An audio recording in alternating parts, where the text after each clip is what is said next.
শহীদ president Ziaur রহমানের শাহাদাত বার্ষিকী উপলক্ষে আলোচনা সভার আয়োজন করে জাতীয় প্রেস ক্লাব।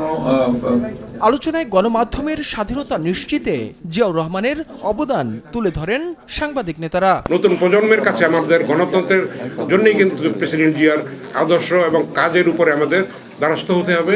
সভায় তথ্যমন্ত্রী জহিরুদ্দিন স্বপন বলেন, সংবিধানের ৪র্থ সংশোধনীর মাধ্যমে গণমাধ্যম অন্ধকার সময়ে প্রবেশ করেছিল। সেখান থেকে গণমাধ্যমকে মুক্ত করার উদ্যোগ নেয় শহীদ রাষ্ট্রপতি জিয়াউর রহমান।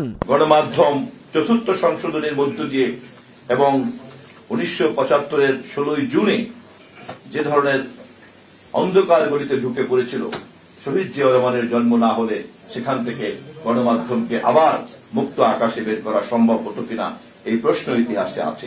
অনুষ্ঠানে প্রধান অতিথির বক্তব্যে স্থানীয় সরকার মন্ত্রী ও বিএনপি মহাসচিব মির্জা ফখরুল ইসলাম আলমগীর বলেন, ব্যবসা ভিত্তিক নয়, গণমাধ্যমকে স্বাধীন ও মুক্তভাবে কাজ করার সুযোগ নিশ্চিত করতে হবে। সবচেয়ে বড় সমস্যা মিডিয়া, তো মিডিয়া নাই এখন, একটা বিজনেস হাউসের প্রতিনিধি হয়ে গেছে। কিছু মনে করবেন না, we have seen it in the last regime কিভাবে চাটুকারিতা হয়েছে।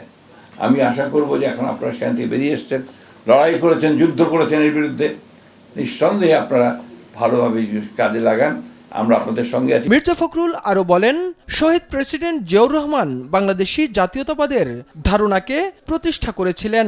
একই সঙ্গে খাল খনন, কৃষি সম্প্রসারণ এবং উন্নয়নমুখী বিভিন্ন উদ্যোগের মাধ্যমে দেশের অর্থনীতিকে এগিয়ে নেয়ার চেষ্টা করেছিলেন তিনি। শুধু খাল খনন না, আপনি এখন যে রিসার্চ ইনস্টিটিউটগুলো দেখবেন, rice research institute, agriculture research institute, sugar কেন ইনস্টিটিউট, প্রত্যেকটা গিয়ে দেখবেন যে জিয়াউর রহমানের একটা ফলক লাগানো আছে। তাইফুর রহমান তুহিন, দেশ টিভি, ঢাকা। তাদেরকে টাকা দিয়েছেন।